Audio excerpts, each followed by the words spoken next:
Selamat malam Pak Bambang, saya Yudi dari Wonosobo. Menurut Pak Bambang, hal apakah atau peristiwa manakah yang paling menyebabkan umat Muslim menolak keberadaan Injil dan Yesus Kristus sebagai juru selamat?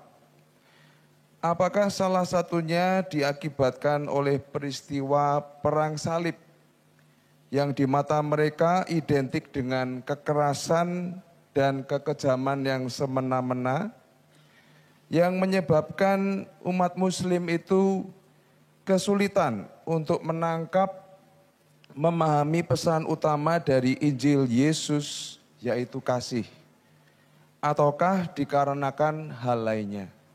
Terima kasih. Ya, terima kasih. Ini pertanyaan yang baik. Perang salib termasuk.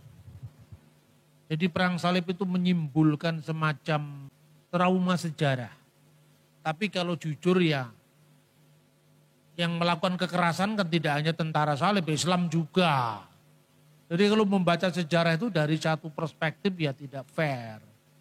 Makanya tafsir-tafsir yang muncul sebelum perang salib itu jauh lebih ramah terhadap kekristenan ketimbang zaman perang salib. Contohnya tafsir setelah perang salib, tafsir Ibnu Katsir abad 14. Ya. Itu salah satu faktor saja. Tapi faktor yang lain apa? Karena perbedaan konsep tentang teologinya. Jadi bagi teman-teman Muslim yang paling menolak kenapa Yesus harus mati, itu enggak cocok itu. Dia itu mirip dengan pandangan mesianik dari kaum Selot itu, bahwa seorang utusan Tuhan itu harus menang.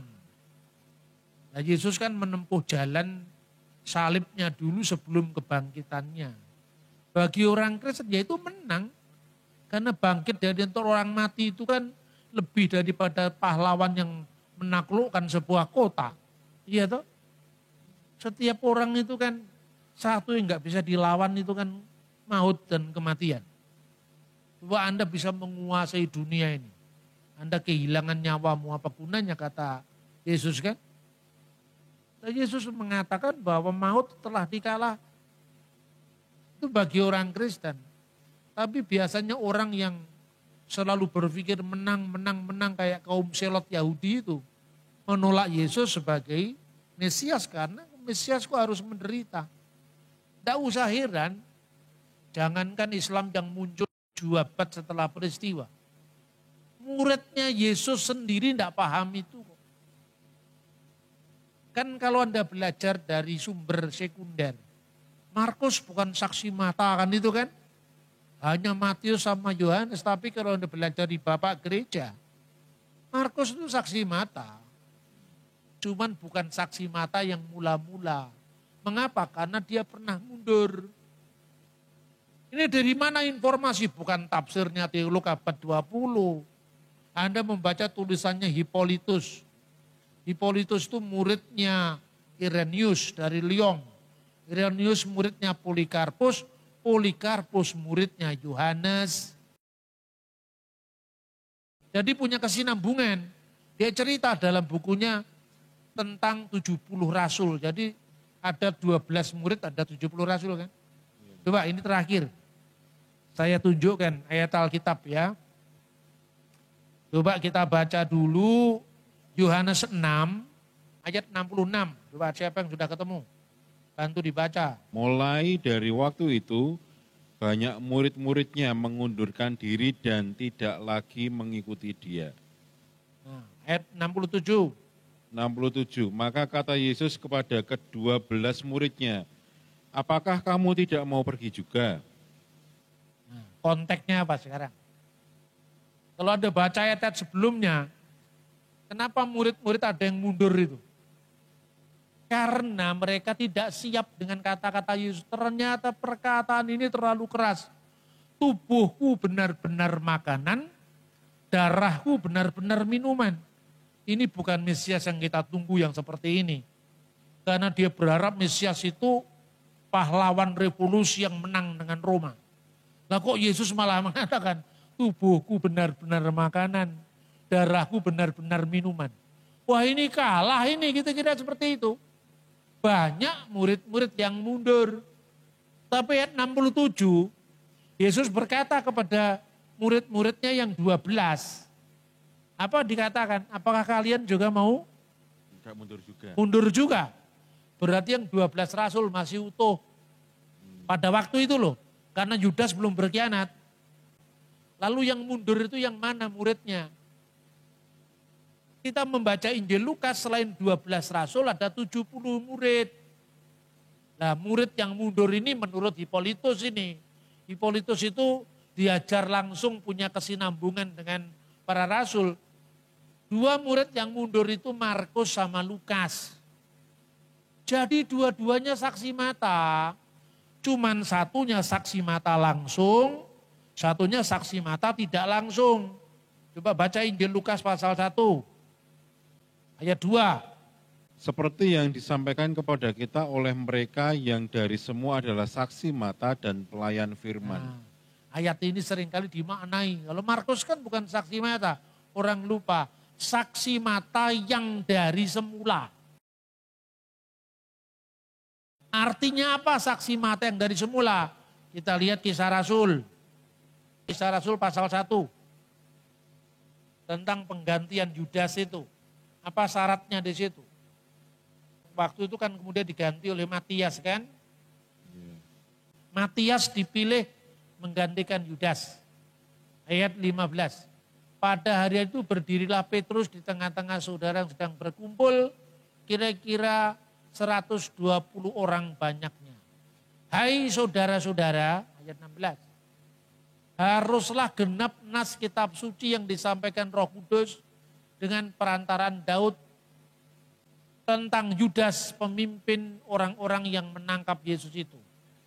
Dahulu ia termasuk bilangan kami dan mengambil bagian dalam pelayanan. Yudas ini telah membeli sebidang tanah dengan upah kejahatannya, lalu ia jatuh tertelungkup dan perutnya terbelah hingga semuanya isi perutnya tertumpah keluar. Hal itu diketahui semua penduduk Yerusalem sehingga tanah itu disebut dalam bahasa mereka sendiri Hakaldama, tanah darah. Ini yang saya sampaikan tadi.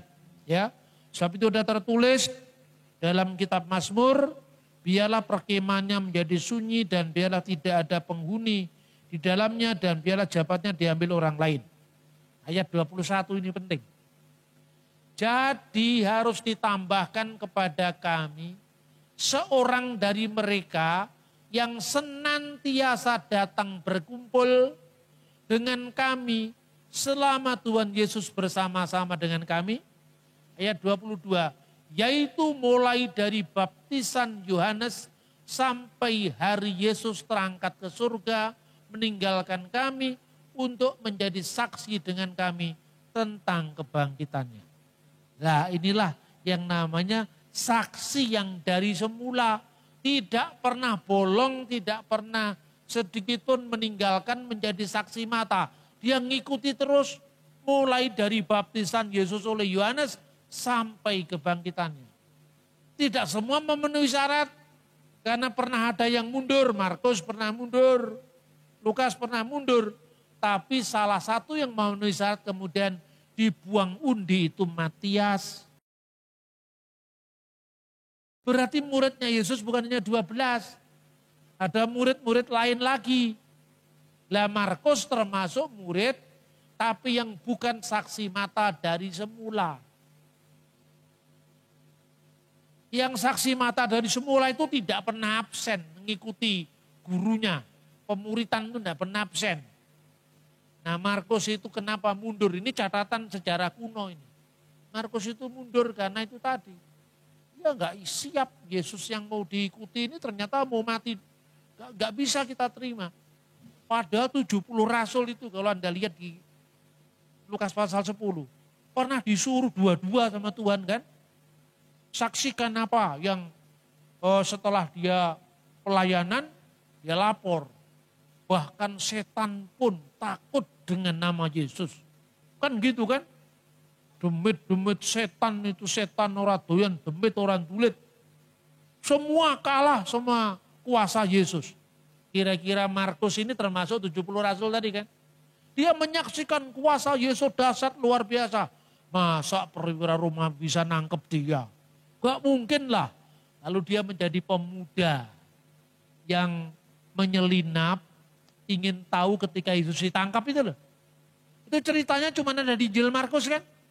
Di Lukas gak ada, di Matius gak ada, di Yohanes gak ada. Kenapa? Karena Markus itu yang dimaksudkan pemuda yang telanjang itu. Telanjang itu bukan telanjang bulat. Menanggalkan jaketnya. Karena di masyarakat kuno, orang Israel kuno itu ya, zaman Yesus, orang kaya itu biasanya berlapis bajunya. Jadi ketika dia hilangkan itu apa rupanya jaketnya itu, baju luarnya itu, dia lari kemudian karena apa? Ternyata Yesus ditangkap juga. Bukan Yesus tidak mampu melepaskan diri. Dia memang menyerahkan dirinya untuk tebusan bagi banyak orang. Ketika dia ngikuti Petrus, kemudian dia menjadi sekretarisnya Petrus. Karena dia paham bahasa Latin, namanya aja nama Latin. Dia menjadi penerjemah Petrus ketika Petrus ke arah barat pelayanan. Waktu Petrus di Roma, dia yang menuliskan Injil itu berdasarkan pewartaan Petrus. Makanya lihat khotbahnya Petrus di Kisah Para Rasul. Itu persis sistematiknya dengan Injil Markus. Diawali dari pembaptisan di Yordan kan. Perhatikan itu. Itu bukan kebetulan. Karena Markus itu muridnya Petrus. Setelah dia masuk kembali dalam pelayanan.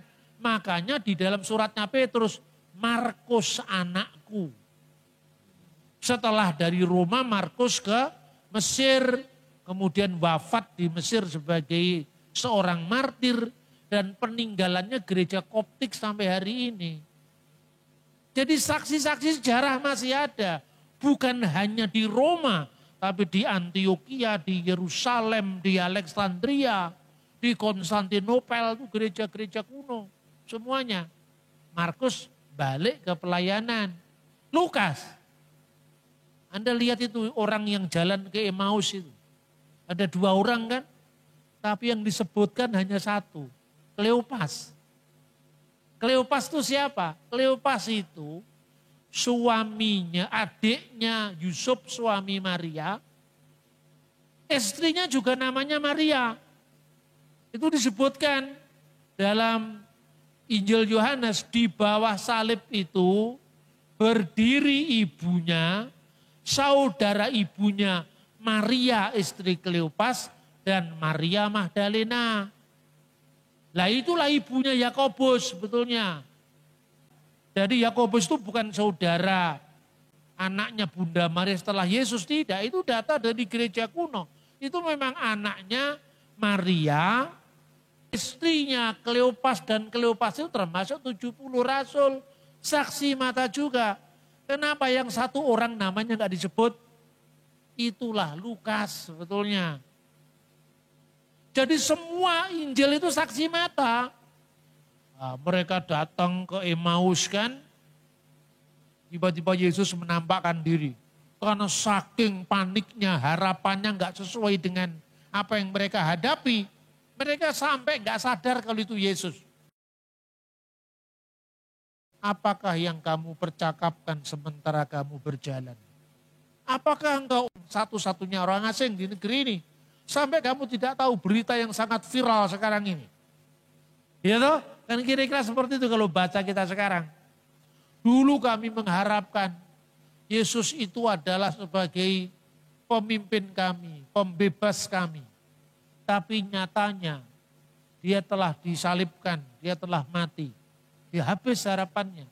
Tapi di tengah-tengah dia perjalanan itu, wanita-wanita di kalangan kami bersaksi bahwa dia telah bangkit 3 hari setelah penyalipannya. Mereka jalan asik ngobrol dengan Yesus. Sampai ketika hari sudah mulai gelap, mereka menawarkan Yesus yang sudah bangkit itu, bersamalah dengan kami karena hari sudah gelap. Terus jadi nyanyian, tinggal sertaku, kawan yang kudus. Telah hampir malam, jangan jalan terus, itu loh. Itu diinspirasi karena lagu itu. Begitu dia masuk ke rumah, Yesus memecah-mecahkan roti. Tersadarlah mereka itu Yesus. Karena apa? Tandanya itu memecah-mecahkan roti. Itulah yang oleh gereja diperingati sebagai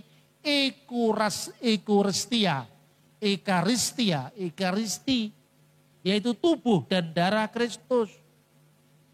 Jadi itu bukan simbol, itu memang benar-benar tubuh dan darah Kristus yang diubahkan. Karena gereja kalau tanpa misteri itu bukan gereja lagi, itu intellectual exercise. Bahwa itu semua dianalogikan. Kalau tidak ada iman yang menuntun kita keajaiban mujizat, gereja tidak bertahan di tengah penganiayaan. Mujizat itulah yang membuat gereja eksis dari abad pertama ketika gereja teraniaya sampai sekarang. Itu ternyata Lukas. Lukas balik ke pelayanan. Berkat siapa? Tuhan menangkap Paulus.